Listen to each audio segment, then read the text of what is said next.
श्री गणेशाय नमः। वक्रतुंड महाकाय सूर्यकोटि समप्रभ निर्विघ्नं कुरु मे देवं सर्वकार्येषु सर्वदा। गणेश जी का नाम लेके हम श्रावण मास महात्म प्रारंभ करते हैं। हे शंकर भगवान, हे माता पार्वती, आपको कोटि कोटि प्रणाम और कोटि कोटि धन्यवाद। श्रावण मास महात्म में छठा अध्याय प्रारंभ करते हैं। सोमवार व्रत विधान। सनत कुमार बोले, हे भगवान, मैंने रविवार का हर्षकारक महात्म सुन लिया। अब आप श्रावण मास में सोमवार का महात्म मुझे बताइए। ईश्वर बोले, हे सनत कुमार, सूर्य मेरा नेत्र है, उसका महात्म इतना श्रेष्ठ है तो फिर उमा सहित सोम मेरे नाम वाले उस सोमवार का कहना ही क्या। उसका जो महात्म मेरे लिए वर्णन करने के योग्य है उसे मैं आपसे कहता हूँ। सोम चंद्रमा का नाम है और यह ब्राह्मणों का राजा है। यज्ञों का साधन भी सोम है। उस सोम के नाम के कारणों को आप सावधान होकर मुझसे सुनिए, क्योंकि यह वार मेरा ही स्वरूप है, अतः इसे सोम कहा गया है। इसलिए यह समस्त राज्य का प्रदाता तथा श्रेष्ठ है। व्रत करने वाले को यह संपूर्ण राज्य का फल देने वाला है। हे विप्र, उसकी विधि सुनिए। मैं आपको विस्तार पूर्वक बता रहा हूँ। 12 महीनों में सोमवार अत्यंत श्रेष्ठ है। उन मासों में यदि सोमवार व्रत करने में असमर्थ हो तो श्रावण मास में इसे अवश्य करना चाहिए। इस मास में इस व्रत को करके मनुष्य वर्ष भर के लिए व्रत का फल प्राप्त करता है। श्रावण में शुक्ल पक्ष के प्रथम सोमवार को यह संकल्प करे कि मैं विधिवत इस व्रत को करूँगा या करूँगी। शिवजी मुझ पर प्रसन्न हो। इस प्रकार चारों सोमवार के दिन और यदि 5 हो जाए तो उसमें भी प्रातःकाल यह संकल्प करे और रात्रि में शिवजी का पूजन करे।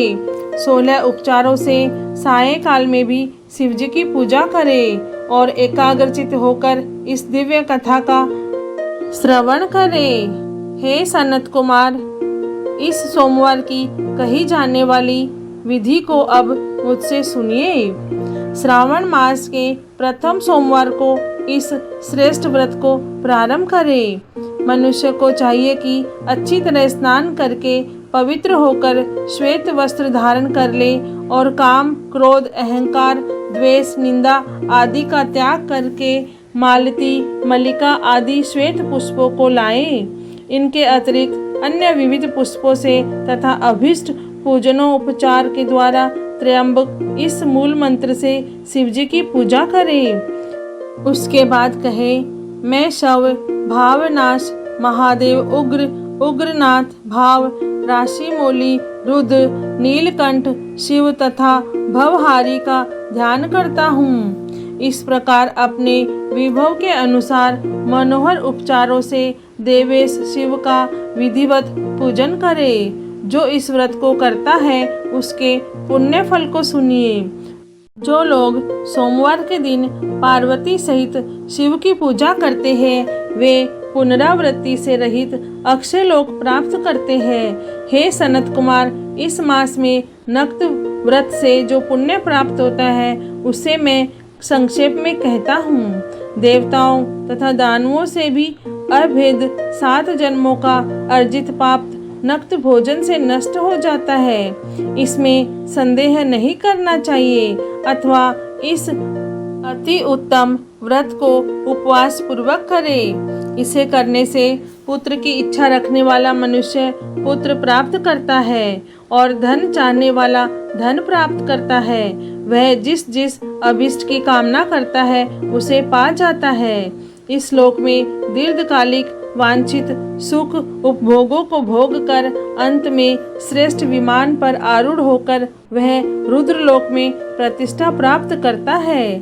चित्त चंचल है, धन चंचल है और जीवन भी चंचल है। ऐसा समझकर प्रयत्न पूर्वक व्रत का उद्यापन करना चाहिए। चांदी के वृषभ पर विराजमान सुवर्ण निमित शिव तथा पार्वती जी की प्रतिमा अपने सामर्थ्य के अनुसार बनानी चाहिए। इसमें धन की कृपणता नहीं करनी चाहिए। उसके बाद एक दिव्य तथा शुभ लिंग तो भद्र मंडल बनाए तथा उसमें 2 श्वेत वस्त्रों से युक्त एक घट स्थापित करे। घट के ऊपर तांबे अथवा बांस का बना हुआ पात्र रखे और उसके ऊपर उमा सहित शिव को स्थापित करे। उसके बाद श्रुति, स्मृति तथा पुराणों में कहे गए मंत्रों से शिव की पूजा करे। पुष्पों का मंडप बनाए तथा उसके ऊपर सुंदर चंदोवा लगाए। उसमें गीतों तथा बाजों की मधुर ध्वनि के साथ रात में जागरण करे। उसके बाद बुद्धिमान मनुष्य अपने ग्रह सूत्र में निर्दिष्ट विधान के अनुसार अग्नि स्थापना करे और फिर शव आदि 11 श्रेष्ठ नामों से पलाश की समिधाओं से 108 आहुति प्रदान करे। यव, व्रीहि, तिल आदि की आहुति आप्यायस्व इस मंत्र से दे और बिल्व पत्रों की आहुति त्र्यंबक अथवा षडाक्षर मंत्र ओम नमः शिवाय से प्रदान करे। उसके बाद स्विष्ट कृत होम करके पूर्णाहुति देकर आचार्य का पूजन करे और बाद में उन्हें गो प्रदान करे। उसके बाद 11 श्रेष्ठ ब्राह्मणों को भोजन कराए तथा उन्हें वंश पात्र सहित 11 घाट प्रदान करे। इसके बाद पूजित देवताओं को तथा देवताओं को अर्पित सभी सामग्री आचार्य को दे और तत्पश्चात प्रार्थना करे, मेरा व्रत परिपूर्ण हो और शिवजी मुझ पर प्रसन्न हो। उसके बाद बंधुओं के साथ हर्षपूर्वक भोजन करे। इसी विधान से जो मनुष्य इस व्रत को करता है वह जिस जिस अभिलषित वस्तु की कामना करता है उसे प्राप्त कर लेता है और अंत में शिवलोक को प्राप्त होकर उस लोक में पूजित होता है। हे सनत कुमार, सर्वप्रथम श्री कृष्ण ने इस मंगलकारी सोमवार व्रत को किया था। श्रेष्ठ आस्तिक तथा धर्मपरायण राजाओं ने भी इस व्रत को किया था। जो इस व्रत का नित्य श्रवण करता है वह भी उस व्रत करने के फल को प्राप्त करता है। इस प्रकार श्री स्कंद पुराण में श्रावण मास महात्म का 6वां अध्याय पूर्ण हुआ। हे भोलेनाथ, हे शिव शंभु, हे माता पार्वती, आपको कोटि कोटि प्रणाम और कोटि कोटि धन्यवाद। जय भोलेनाथ। ओम नमः शिवाय।